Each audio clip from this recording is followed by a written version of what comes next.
devastated? But we have more supporters than there are opponents, including the Chamber of Commerce and National Association of Manufacturers and a lot of others, and some of the high-tech companies. But those who hate it really hate it. But yeah, and essentially because we asked them to point to a single word in the bill that they think is going to hurt the internet, they can't do it. That has pirated stuff. That it isn't even a link to the pirated stuff, but that is somehow connected to it. You're a goner. Now, how's a small company on the internet going to survive if they get hit with all these legal bills, whether it's even justified or not? They're not going to survive. That's part of the whole point of this bill. Flow of information online. But this, in our view, would lead to a fragmented internet, one that does not connect people, but divides them. A stagnant cyberspace, not an innovator. Because the United States government is extraditing one of your college students named Richard O'Dwyer. That's right, because he actually had a website that linked to copyright infringing material.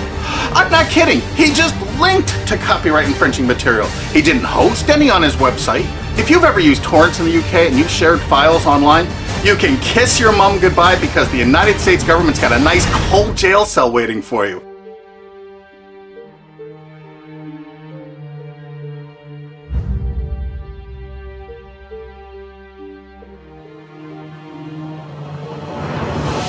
Citizens of the world, this is a message from Anonymous. My dear brothers and sisters, it is high time to keep your eyes open. It is high time to demand for the justice. The internet should be a platform where ideas are told unhampered. The internet should be a platform which is far from authorities' interference. The internet is everyone's right. It is time to fight for free internet while dominations are getting consistent. Mischief. It wasn't to protect your privacy.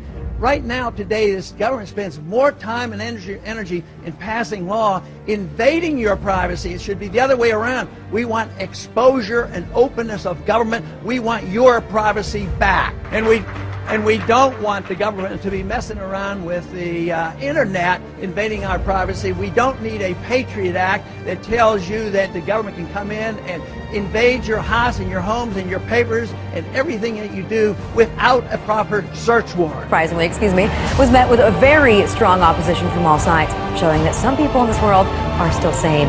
Google, Facebook, LinkedIn, AOL, Yahoo, eBay, Mozilla, the EFF, and the ACLU are just a few of the groups that have all lined up against legislation. But now it looks like the fragile coalition with the NPAA and RIAA built to support it is breaking apart at the seams, as people in Washington are finally starting to understand what the enforcement of this bill would really look like. In the last 24 hours, everybody from Michelle Bachmann and Darrell Issa to former Speaker Nancy Pelosi have injected themselves into the SOPA debate. Nancy Pelosi tweeted today, "Need to find a better solution at SOPA. Don't break the internet." But in perhaps the largest blow to the legislation's chances of passing, its chief sponsor and champion expressed doubts yesterday about the bill. Wire's reporting that House Judiciary Committee Chairman, Representative Lamar Smith, a Republican from Texas, expressed concern with allowing the DOJ to get orders to force ISPs to prevent users from visiting blacklisted.